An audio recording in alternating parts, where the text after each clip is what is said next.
Linear programming এর chapter 8 যেটি transportation problem বা পরিবহন সমস্যা। তো এই অধ্যায়টি নিয়ে এখন আলোচনা করব। নর্থ ওয়েস্ট পদ্ধতি ব্যবহার করে কিভাবে পরিবহন সমস্যার ইনিশিয়াল বেসিস প্যাসিবল সলিউশন করা হয় সেটা আমি দেখাবো। তার আগে এই চ্যাপ্টারের কিছু গুরুত্বপূর্ণ কুইজ প্রশ্ন যেগুলো আছে বোর্ডে আসছিল, যেগুলো অত্যন্ত গুরুত্বপূর্ণ, সেগুলো আমি এখন দেখাবো। তো প্রথম যেটা, সেটা হচ্ছে পরিবহন সমস্যা কী।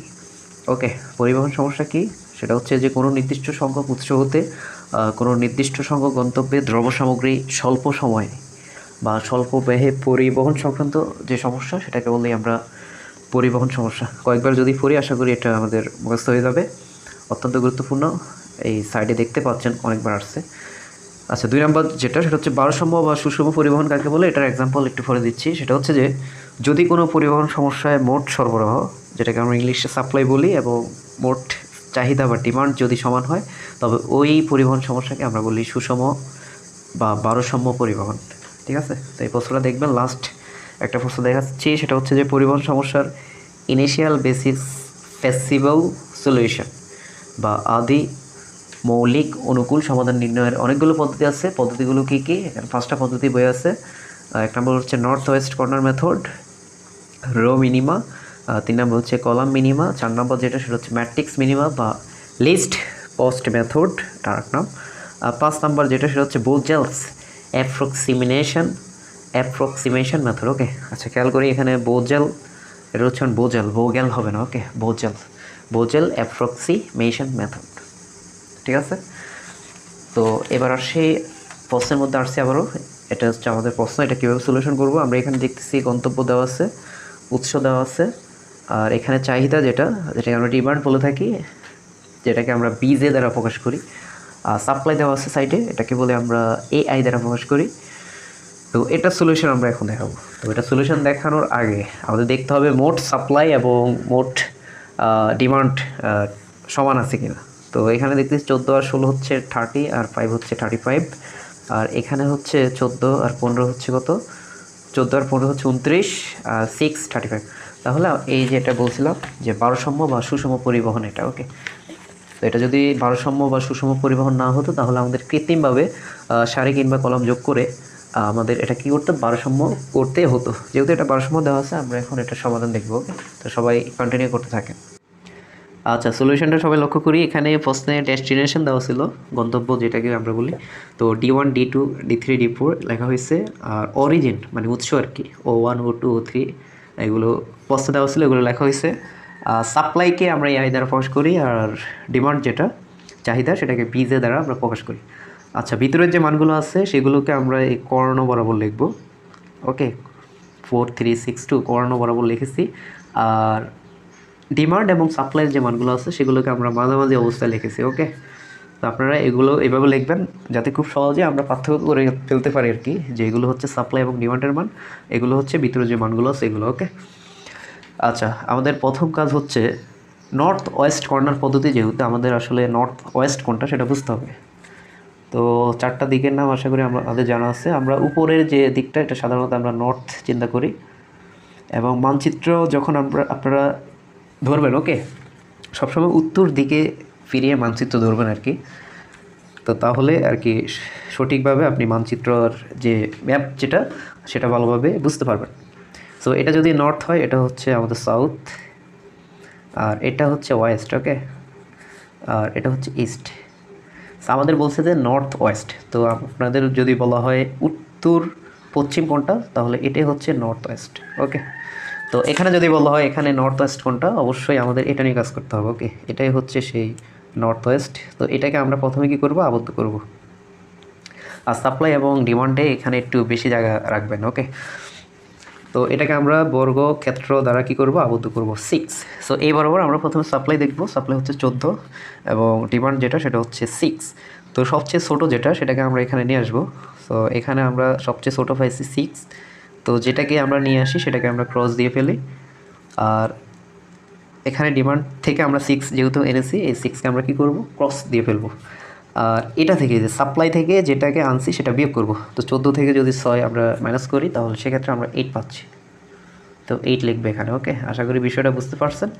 তো যেটাকে ক্রস দিয়েছি মানে হচ্ছে এটা নিয়ে আর কাজ করা যাবে না, এটা বাদ।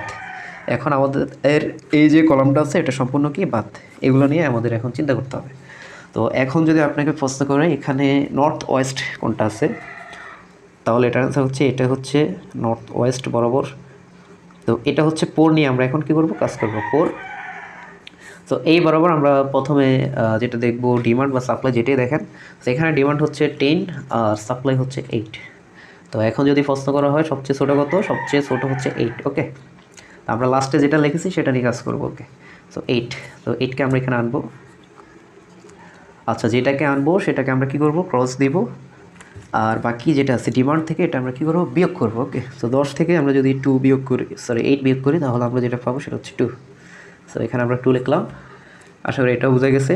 তার মানে হচ্ছে এটা যেহেতু ক্রস দিয়েছি, এই যে সারিটা আছে এটা নিয়ে আর কাজ করা যাবে না, এবং এটা তো আগে বাদ হয়েছে। এখন আমাদের এতটুকু আছে। ওকে, সো এখন যদি প্রশ্ন করা হয় সর্ব উত্তর পশ্চিমে কোনটা আছে, সো এটার অ্যান্সার হচ্ছে কোনটা, 9। এখন আমরা 9 নিয়ে কাজ করব। আবারও সাপ্লাই এবং ডিমান্ডের দিকে দেখবো, এখানে আছে 2, এখানে আছে 16। তো অবশ্যই 2 যেহেতু ছোটো, 2কে এখানে আমরা লিখবো 2। আর যেহেতু এটা এখানে লিখছি, তো এটা বাদ। ওকে, এটা সম্পূর্ণ বাদ। আর যেটা আনি সেটা থেকে আবার ওই যে এখানে সাপ্লাই থেকে এটা আমাদের বিয়োগ করতে হবে। তো 16 থেকে যদি 2 বিয়োগ করি, তাহলে সেক্ষেত্রে আমরা হচ্ছে 14।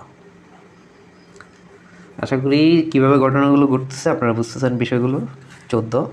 তো এটা যেহেতু বাদ, সুতরাং এই যে কলাম এটা তো আগেই বাদ হয়েছে, এটাও বাদ হয়ে গেছে। তো এগুলো বাদ, আর উপরের যে সারিটা সেটাও বাদ।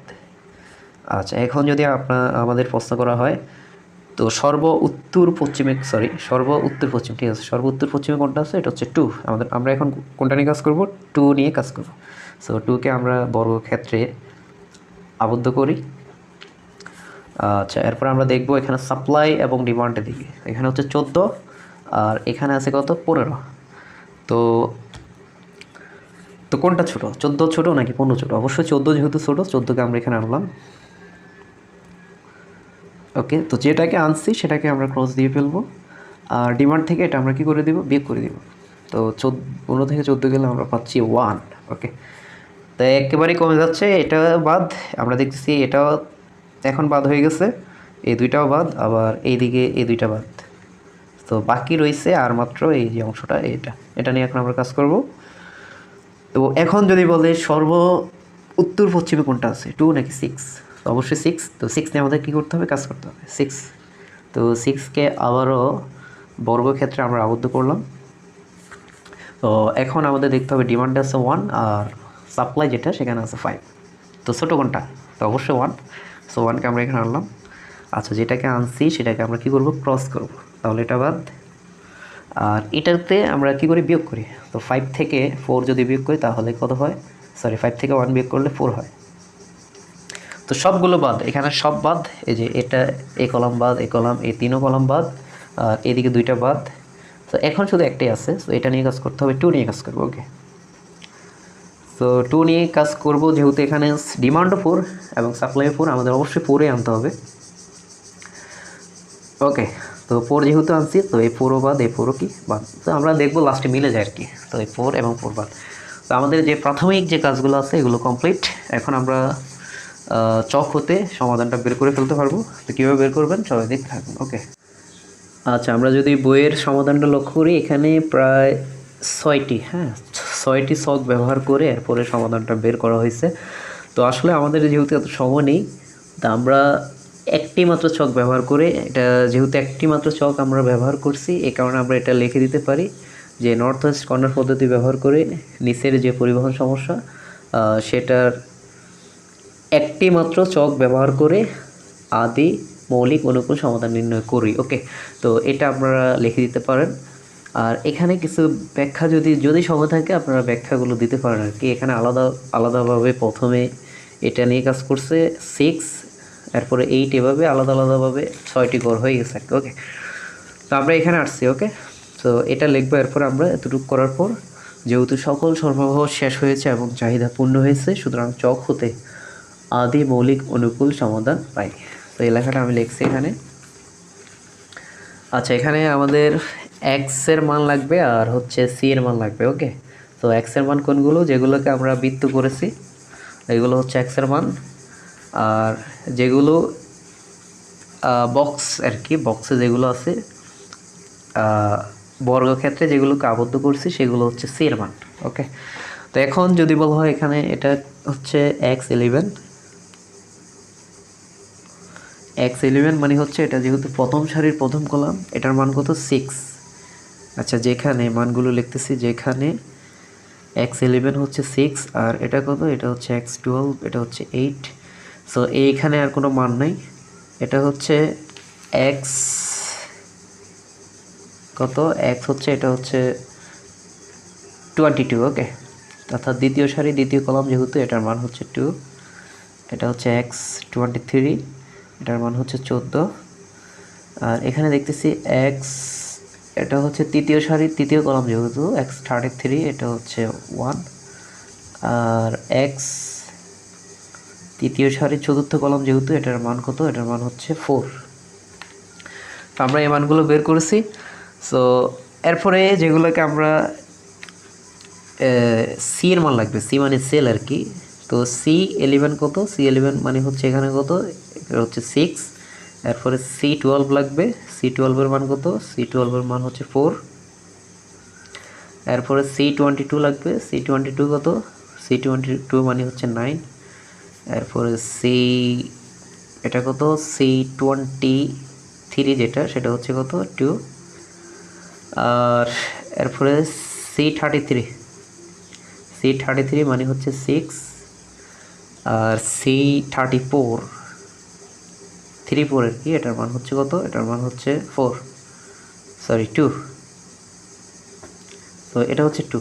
ওকে, তো আমাদের সূত্রটা হচ্ছে এটা, এই যে এটা হচ্ছে সূত্র। সুতরাং মোট পরিবহন ব্যয়। আচ্ছা, সূত্রটা লিখে এরপর আপনাদের দেখাচ্ছি বিষয়। আচ্ছা, এটা হচ্ছে মোট পরিবহন ব্যয়, এটা হচ্ছে ফর্মুলা Z ইকুয়াল, অর্থাৎ এর সাথে এটা গুণ। ওকে, x11 এর সাথে C11 গুণ। তো এরপরে আমরা মানগুলো বসাবো, প্লাস এক্স এটার সাথে এটা গুণ, প্লাস এটা, প্লাস এটার সাথে এটা গুণ, প্লাস এটার সাথে এটা গুণ, প্লাস এটার সাথে এটা গুণ। তো এবার মানগুলো যদি বসাই দিই, এটার মান হচ্ছে 6, C11 এটার মান হচ্ছে 6, আর এখানে এটার মান হচ্ছে 8, আর C12 এটার মান হচ্ছে 4, প্লাস হচ্ছে এটার মান হচ্ছে 2, আর এটা হচ্ছে 9, প্লাস এটা কত 14, ইন্টু এটার মান হচ্ছে 2, প্লাস এটা হচ্ছে 1 ইন্টু 6, প্লাস 4 ইন্টু 2। আচ্ছা, এটা যদি আমরা হিসাব করি, 36 প্লাস 4 32, প্লাস 18, প্লাস 14 দুগুণে 28, প্লাস 6 প্লাস 8, এবং এগুলো যদি সবগুলো আমরা যোগ করি তাহলে আমরা দেখব 128 একক হয়। ওকে, 128 একক।